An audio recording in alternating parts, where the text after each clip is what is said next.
நம்ம தொடர்ந்து இந்த குறிக்கோள்கள்லாம் தொடர்ந்து 100 ஆண்டுகளாக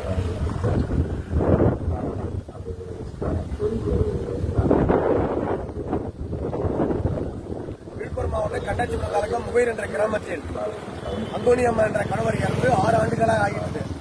அந்த 6 ஆண்டுகளாக மரணப்பண்டு இதுவரைக்கும் கிடைக்காத அந்த அந்தோணியம்மா 5 குழந்தைகளுக்கு கண்ணீர் விட்டு வேதனை விட்டு தவிக்கிறாங்க. அந்த கண்ணீர் வேதனை இதுவரை யாரும் தொடங்கல. டிஓ ஆபீஸ் போனாலும் ஆர்ஐ ஆபீஸ் போனாலும் எங்க போனாலும் யாரும் அதுக்கு அந்த நடவடிக்கை எடுக்க மாட்டாங்க. ஆகையால் பைசாவும் அவங்கள்ட்ட இல்ல. அவங்க ஒரு ரூபாய் போய் பஸ்ல போய் ஏறி போய் செய்யறதுக்கோ வரைக்கிற பிள்ளைகள் இருக்கிறாங்க. அதனால தயவு செய்து தமிழ்நாட்டு முதலமைச்சர் ஐயா அவர்களும் விழுப்புரம் மாவட்டம் கலெக்டர் அவர்களும் இந்த அந்தோணி அம்மா அந்த அம்மாவுக்கு கருணை காட்டி இந்த மரண பண்டை